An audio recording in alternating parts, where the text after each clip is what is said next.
What's poppin', T Squad? It's me, Keisha, and I am back. Sorry, you guys, I was gone all week. I had to get out the birthday boxes to everyone, so that is why I was gone, but I am officially back. Thank you guys for understanding. So, tonight we are reviewing Love and Marriage Huntsville Season 3, Episode 4. But before I begin, I have some behind the scenes tea for you guys. So, on last week's episode, you remember Bitch Tail met with his mama and was discussing his initial run-in with Miss Vanessa and was saying how she was being disrespectful, this, that, and the third, and how Martell's mama was saying, people need to have a life. I got a life, this, that, and the third. Well, it seems like Mel took offense to that conversation and she posted on her Insta story this. She said, when have y'all ever heard me or my mother say anything negative about my ex-mother-in-law? Ooh, ex now. Ooh, I peeped that ex. She said, appalled to say the least at what I just witnessed. Having a blended family for over 14 years and literally taking trips together, being there for each other, spending holidays together, and you think that you don't have the right to hold those you love accountable. Shaking my head. She then says, don't have a life? LOL. Give me a break. Selling property left and right, writing books, supporting her daughter, doing interviews, speaking engagements, plus so much more. Stop the bull. Everybody's definition of living ain't the same. If I was Mel, I would have taken offense to that conversation too, especially based off what the mama said, because we all know Martell is just a can of biscuits. But I would have taken offense to his mama and some of the little slick comments that she was making, because you know your son and you know your son is full of shit and that you need to take anything he says with a grain of salt. I just feel like his mama don't really care for Miss Vanessa. Remember season 2, when Miss Vanessa and her were at some function. I don't know if it was the baby shower or what, and Miss Vanessa tried to talk to her about the situation between their kids, and she wasn't really receptive to what she was saying. So I think low-key she just don't see it for Miss Vanessa like that. So I think that's why she was so quick to make those kind of like snide remarks. But you should know better. You should really know better when it comes to Bitch Tail. Also, a lot of the viewers were coming at Mel thinking that Mel was the one that brought Tiffany onto the show, because we see Tiffany's presence on the show causes a rift between her and Destiny. Well, Carlos King took to Twitter and said, fun fact, we interviewed close to 10 couples for Love and Marriage Huntsville this season, and Tiffany and Lewis won everyone over. The fact that everyone is still talking about Tiffany's appearance only after one episode confirms we made the right choice. And Mel reposted it and said, oh, I know some of y'all male haters real mad right now. So yeah, and I think people need to understand that Martell and Melody are producers of the show. Producers are different from executive producers. Producers are the one that put up the money for the show in the beginning. So you remember they put together a sizzle reel, did all of that stuff, and then took it to Carlos King. That's why they have the producer credit, because they did the initial funding. That does not mean that they have say so over who's on the show and who's not on the show. That is up to Carlos King and the rest of his staff to make those decisions. So I can't wait to see how everything fares out between her and Destiny with this whole Tiffany situation. But let's get on to tonight's episode. Let me take a little quick sip of water. My mouth is dry.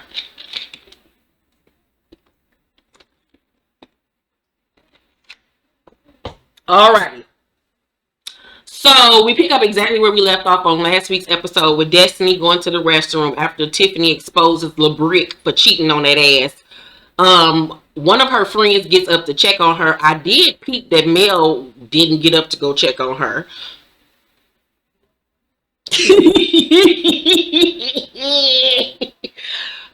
Maybe she felt like you ain't been calling me wanting to lean on my shoulder, so why should I get up to go check on you now type situation. I don't know, but I did peep that. So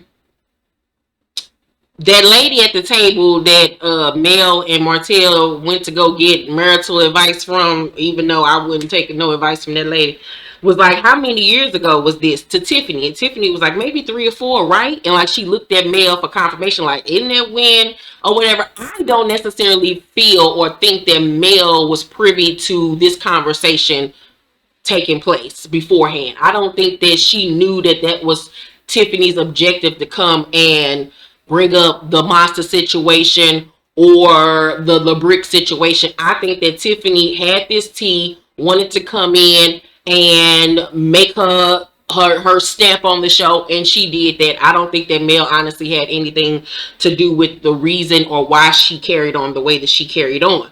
So Tiffany, her confession was like, I didn't mean to have that blow out of the water. Didn't mean for you to have to leave your birthday party and go to the bathroom to cheer yourself up. Very nasty, very rude. And I was like, oh, there is beef there. So you can tell that her and Destiny do not get along, because she is cold-blooded in them confessionals, child. I can't wait to see if she gonna have that same energy face to face. So Destiny in her confession was like, I don't want to discuss my divorce on my birthday. I don't know why she's bringing up something that happened years ago. It was very odd. It was weird. This is my birthday. I don't know you. I don't want to have this conversation. But once again, we're filming a reality show and we got to bring the drama. And I think that's what Tiffany's objective was. So Destiny returns to the table and was like, did you really think it was me because we look alike? To Tiffany, and Tiffany was like, yeah, but that happened a long time ago. Things like that happen in business. So Mel was like, has he been a cheater? Because if not, then we don't need to worry about this chick that might have been there for business purposes. So has he been a cheater? And Destiny was like, no. Destiny in her confession was like, our marriage just didn't survive the pandemic. She goes on to talk about how she was in labor for 3 days and how I think one of them got COVID or something. And so she says that her marriage just didn't survive the pandemic. I think that it was more than that, sister girlfriend. Y'all marriage was over before it even began, based off your first appearance on the show when you said y'all live separately. All the other shit that was going on in y'all relationship, it was like, why did y'all get married in the first place? It was like y'all getting married was a last ditch effort to saving something that had been expired. So it didn't have nothing to do with no damn pandemic, girl. Be honest about your shit. So Tiffany goes to the restroom and Mel asks Kimmy and Destiny, do they like her? And Kimmy was like, yeah, but Destiny rolled her eyes and make a face. So Mel points out how she knew Kimmy and Destiny would get along from the beginning, and Kimmy and them all chummy and stuff. And Kimmy and her confession was like, we sisters from another mother, and this, that, and the third. And I was like, okay, I'm happy y'all finally got over Chicken Gate, because it was ridiculous. Marceau arrives in Houston, and Tisha surprises him with some lingerie at the door, and he was like excited about it for literally 5.2 seconds. But as soon as they start sitting down, he got to talking about business instead of licking on one of her tiggle bitties. And I would have been pissed off because, sir, I am not going to be serving you up Victoria's Secret realness and you want to talk about this nasty ass black chocolate champagne that we trying to sell. Kimmy and Maurice talk at the crib, and she confronts him about Tiffany bringing up monster vaping in the bathroom and how she didn't know. And she was like, did you know? And he was like, yeah, but I don't even know them like that. That conversation now paints Monster as a deviant. I don't think I'm going to like her. Okay, first of all, sir, let's not skip over the fact that you knew this and didn't tell me. Okay, let's go there first. Second of all, you puffing up your chest talking about that conversation shouldn't have been brought up and she making my son look like a deviant and putting this stigma on him, this, that, and the third. Well, first of all, sir, you're on a reality show, so you have to take into account that your kids are going to be brought into situations. Unfortunately, even though we all say kids should be left out of it, unfortunately, kids are never left out of it. So when you put yourself on reality television, you're running the risk of dragging you and your whole entire family into the situation and your secrets and your whatever being exposed. So this is the cause and effect of being on reality television. Third of all, if you would have told your wife, if she would have known this, then she would have been better prepared to answer the question instead of sitting there looking like a deer in headlights. She could have shut the shit down, played it off, whatever the case may be, but you didn't equip your wife with the tools that she needed. Okay, so you need to be pointing the finger who at you. So he starts going off, and I was shocked because I ain't never seen him get that riled up over Kimmy and her concerns and her issues when it comes to their marriage. But when it comes to that goddamn monster, he turned into the goddamn Hulk himself. I was like, he loved that baby. He loved that little boy. Boy, he loved anybody. Like, Jesus Christ. So I was like, thinking to myself, like, you should have told your wife, so she would have known how to handle this situation. Like, you need to be upset with yourself.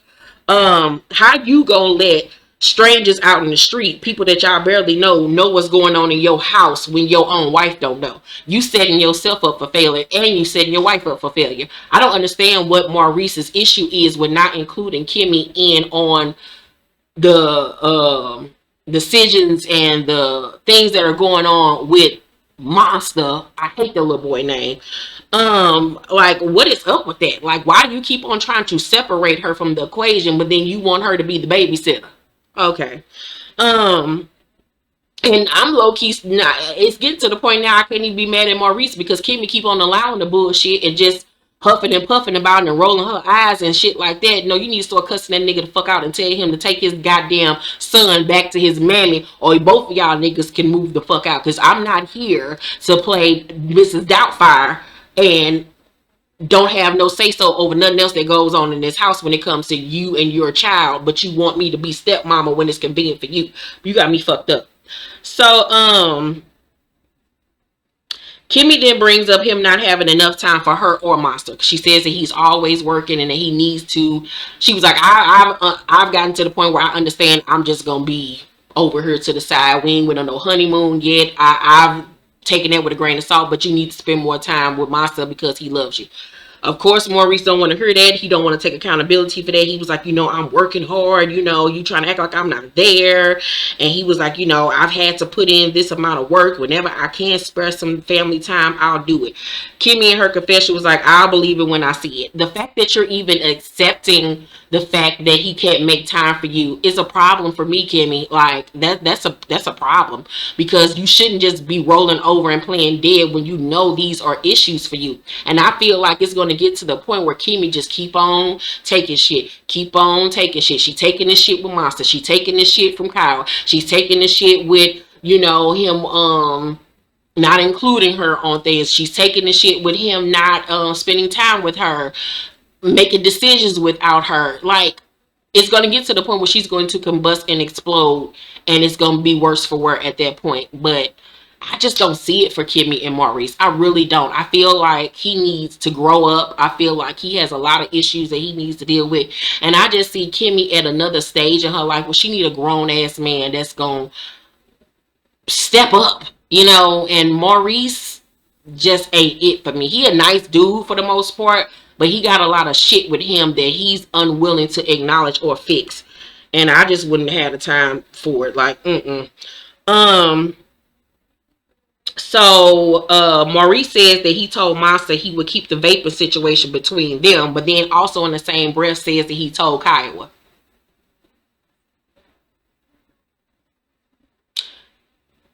Make it make sense. So you could tell Kiowa, but you couldn't tell me, and I'm in the house living with this child every day. Okay. So Maurice then has the nerve to say, did you feel like I should have told you? What? Like, the fact that these words even have the audacity to come out of this Negro's mouth. Kimmy was like, I'm used to you not telling me stuff. I'm on a need-to-know basis. I think my input is not desired. Maurice was like, I don't believe that. You did a great job with Jalen. And she was like, yeah, when I give you suggestions, you don't want them.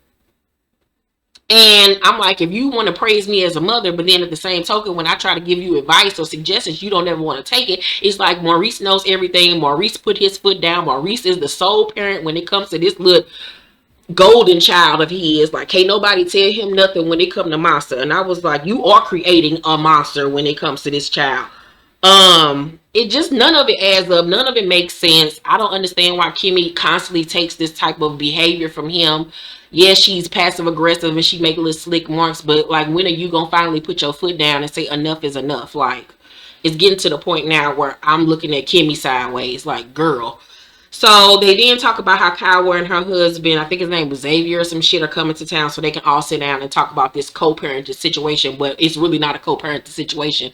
It's Maurice is the parent and y'all get to be included in when he feels like it. So Kimmy and Jalen visit his condo that he's closed on. They're going to renovate it together. She needs him, however, to prioritize his time so they can start on the renovations. And he tells her that he told Marceau that he's overworked because he works 6 to 7 days a week. Kimmy was like, I think you're up there all the time because of the percentage value y'all talked about. It was never all that clear. Flashback to Marceau saying to Jalen, I wanted to hire you as a general manager, but to incorporate a part of ownership. So looks like he made a promise that he has yet to keep, and I guess he got him up there 7 days a week so he can be making as much money as possible and getting a nice paycheck, and he's trying to pacify him that way, so they won't circle back around to this percentage of ownership. This is a lesson for Jalen though, because when it comes to business, you need everything in writing. You need everything in writing. So Jalen was like, I talked to Marceau before they left, and he asked me, am I ready to take over Black by myself? And I'm like, I'm always here by myself. And then he says Tisha called him with the same conversation, like he ain't never there by himself already. Kimmy was like, none of us ever thought that you were going to get a bunch of training when it came from Marceau in the first place. And Jalen was like, I'm constantly getting blamed for things at Black when no one is helping me. And Kimmy was like, you know, Marceau should have hired an assistant manager from the beginning. Like, duh. And even Tisha said that. Like, Tisha, for once, was right and was like, you need to hire somebody else. And Kimmy was basically like, he's never going to admit that he was wrong with the way that he handled this whole situation. So then the discussion about Destiny and Jalen and their little flirtatious nature comes up. And he was like, she's beautiful, but she's not my type. Okay, like, Jalen ain't ugly, but he reminds me of Tony the Tiger. No, he reminds me of Tigger. He reminds me of Tigger from Winnie the Pooh. And then that lisp, him talking with his tongue, like, boy, don't nobody thinking about you. So, Tisha and Marceau go to their black chocolate in the bottle tasting, and the cast of Ready to Love is there. They're smoozing with the guests, and Marceau and Kyra speak. Kyra put out a statement saying that it was literally a situation where she was walking past him, they spoke, and that was pretty much that. That's what she says. Tisha obviously saw something different because she was peeping Kyra and ran over to Marceau and snatched him the fuck up and took him outside and was like, I saw that girl in the red dress eyeing you. And Marceau was like, which one? The fact that this nigga said which one, because he was gonna go find that bitch. Tisha then starts crying. It's obvious that some shit was cut out of that conversation right there. It was very weird. Like,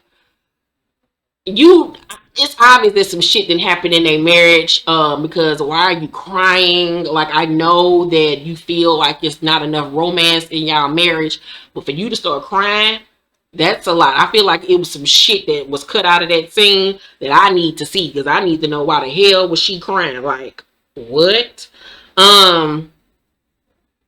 Maurice and Kimmy then go to the restaurant to meet up with Kyra and her husband. Maurice was like, you and Kyra are progressing and I helped foster their relationship. And Kimmy was like, did you?